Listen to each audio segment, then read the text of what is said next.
আসসালামু আলাইকুম। মালিহা হোসাইন আমন্ত্রণ জানাচ্ছি এনটিভির মধ্যাহ্নের খবরে। যে কোনো মূল্যে ৩১ জুলাইয়ের মধ্যে মৌলিক সংস্কারের বিষয়ে রাজনৈতিক দলগুলোর সঙ্গে সংলাপ শেষ করতে চায় জাতীয় ঐক্যমত্য কমিশন। কমিশনের সহসভাপতি আলী রিয়াদ জানান, ২০টি বিষয়ের মধ্যে এরই মধ্যে নোট অফ ডিসেন্স সহ ১০ বিষয়ে একমত হয়েছে দলগুলো। ৭টি বিষয়ে এখনও ঐক্যমত হয়নি, আর ৩টি বিষয়ে আলোচনার প্রস্তাব দেওয়া হবে। রাষ্ট্র পরিচালনার মূলনীতি, নাগরিকদের মৌলিক অধিকার সম্প্রসারণ প্রস্তাব, পুলিশ কমিশন বিষয়ে আজ আলোচনার বিষয় ঠিক করা হয়েছে। এছাড়াও অমীমাংসিত অন্যান্য বিষয়েও আলোচনা হবে।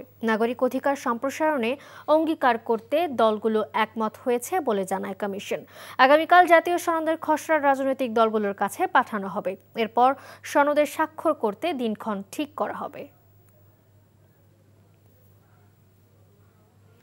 দর্শক, ঐক্যমত্য কমিশনে আছেন আমাদের স্পেশাল করেসপন্ডেন্ট মুকসিমুল আহসান। সরাসরি চলে যাচ্ছি তার কাছে। মুকসিমুল, আজকে বৈঠকে কোন কোন বিষয় নিয়ে আলোচনা হতে পারে, কি জানতে পেরেছেন জানাবেন।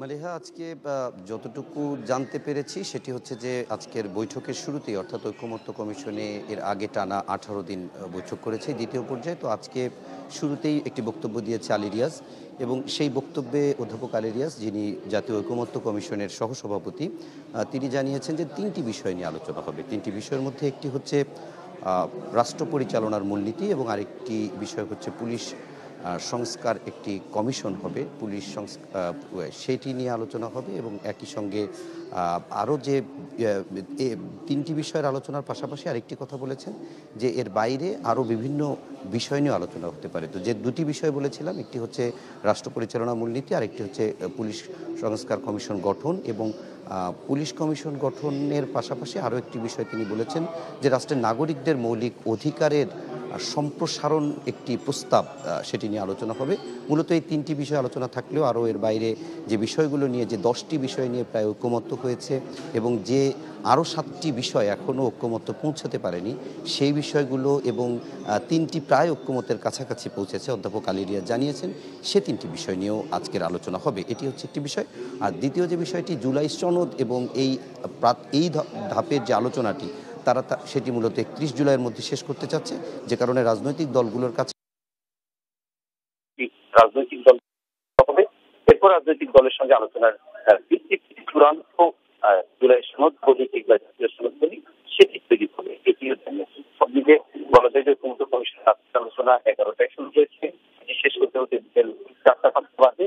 এবং এই আলোচনাটি সরাসরি বাংলাদেশ টেলিভিশন থেকে পুরো আলোচনাতেই সরাসরি সম্প্রচার করা হয়। সেখান থেকেও আমরা বাইরে বসে যে জিনিসটি দেখছি, ইতিমধ্যে অনেক নেতারাই বক্তব্য দিয়েছেন। প্রথম ধাপের আলোচনার একেবারে শেষে এসে স্থায়ী কমিটির সদস্য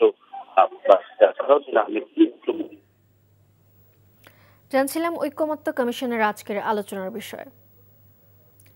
যারা গণতন্ত্রকে ধ্বংস করেছিল তারা নির্বাচন বানচালে চক্রান্ত করতে পারে, সেগুলো সরকারকে মোকাবিলা করতে হবে বলে জানিয়েছেন বিএনপির সিনিয়র যুগ্ম মহাসচিব রুহুল কবির রিজভী।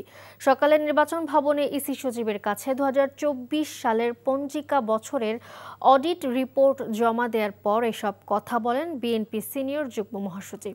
গেল বছরে দলটির আয় 15,65,94,842 টাকা। আয়ের বিপরীতে ব্যয় দেখানো হয়েছে 4,80,04,820 টাকা। এ সময় রুহুল কবির রিজভী বলেন, অতীতে মেরুদণ্ডহীন লোকদের ইসিতে নিয়োগ দিয়ে কারচুপির নির্বাচন করেছে আওয়ামী লীগ। বর্তমান ইসি সুষ্ঠু নির্বাচন করবে, সেই প্রত্যাশা করে বিএনপি।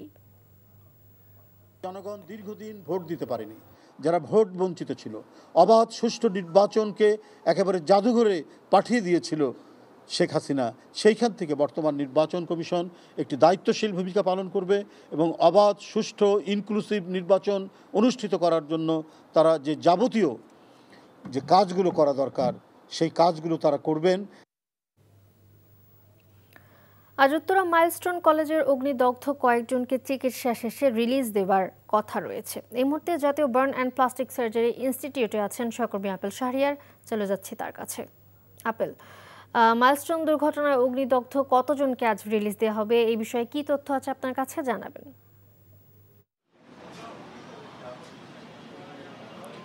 চিকিৎসকরা বলেছেন পুরোপুরি সুস্থ হয়েছেন 10 জন রোগী, তার মধ্যে গতকাল 2 জনকে ছাড়পত্র দেওয়া হয়েছে। আজকে যে 8 জন রয়েছে তাদের মধ্য থেকে কয়েকজনকে এই হাসপাতাল থেকে রিলিজ দেওয়া হতে পারে, তবে এখন পর্যন্ত তাদেরকে দেওয়া হয়নি, ছেড়ে দেওয়া হয়নি। জানতে পেরেছি দুপুরের পরে হয়তোবা চিকিৎসকরা সিদ্ধান্ত নেবেন যে কাদেরকে তারা এই হাসপাতাল থেকে ছাড়পত্র দিবেন। এখন বলে রাখি, এই হাসপাতালে 36 জন রোগী ভর্তি রয়েছেন, তাদের মধ্যে 4 জনের অবস্থা খুব সংকটাপন্ন, 50% বেশি তাদের শরীর পুড়ে গেছে। চিকিৎসকদের সঙ্গে কথা বলেছি যে এই যে রোগীগুলো রয়েছে 4 জন, তাদেরকে বিদেশে নেওয়ার কোনো সুযোগ রয়েছে কিনা।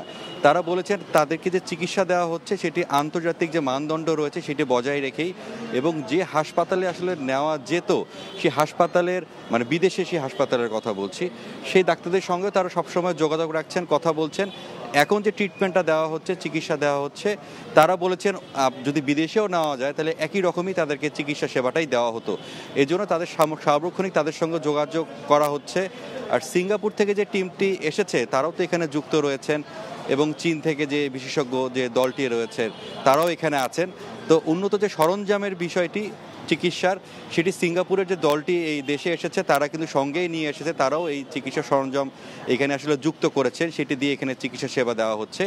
শুধু যে জাতীয় বার্ন ইনস্টিটিউটে যে রোগীরা ভর্তি রয়েছে এমনটি নয়, এর বাইরেও 2টি হাসপাতালে এই পোড়া রোগীরা চিকিৎসা নিচ্ছেন। তার মধ্যে একটি হচ্ছে সম্মিলিত সামরিক হাসপাতালে 11 জন, এবং জাতীয় মানসিক স্বাস্থ্য ইনস্টিটিউটে 1 জন ভর্তি রয়েছেন।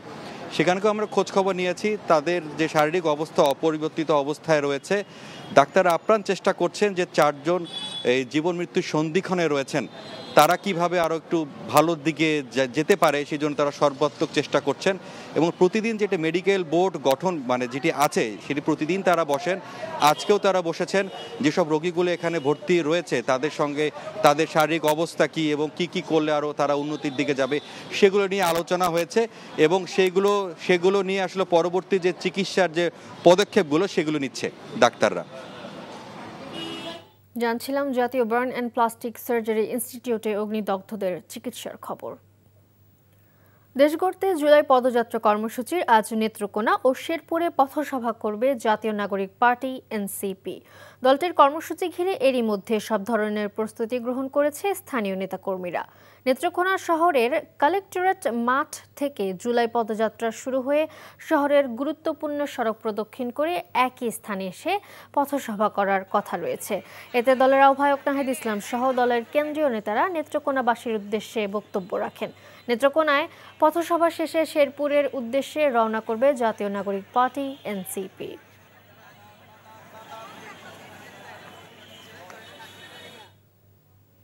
সাগরের নিম্নচাপে আজও বৈরী আবহাওয়া বিরাজ করছে উপকূলীয় অঞ্চলে। সব সমুদ্র বন্দরকে 3 নম্বর স্থানীয় সতর্ক সংকেত দেখাতে বলেছে আবহাওয়া অফিস। এদিকে অমাবস্যা ও পূর্ণিমার প্রভাবে নোয়াখালীর হাতিয়া উপজেলার মেঘনা নদীতে তীব্র ভাঙন দেখা দিয়েছে। চরম দুর্ভোগে পড়েছে সাধারণ মানুষ। বিস্তারিত ইমরুল কায়েসের ডেস্ক রিপোর্টে।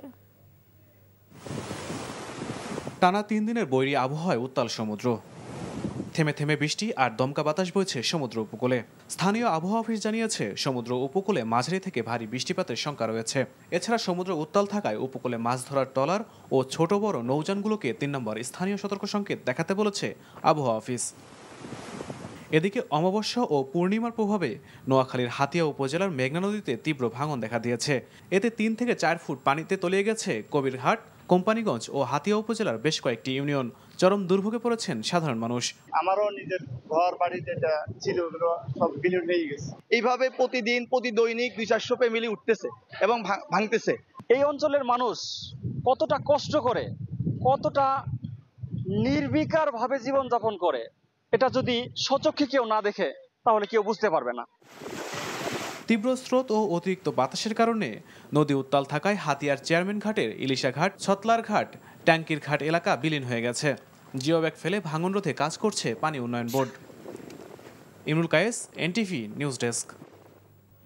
এ ছিল মধ্যাহ্নের খবরে। এই খবরের ভিডিও সহ আপডেট জানতে ভিজিট করুন এনটিভি অনলাইন www.ntvbd.com। এছাড়াও এনটিভির জনপ্রিয় সব অনুষ্ঠান ও খবরের আপডেট জানতে ভিজিট করুন আমাদের ইউটিউব ও ভেরিফাইড ফেসবুক পেজ। দুপুর 2টায় দুপুরের খবর দেখার আমন্ত্রণ রইল। ধন্যবাদ সবাইকে।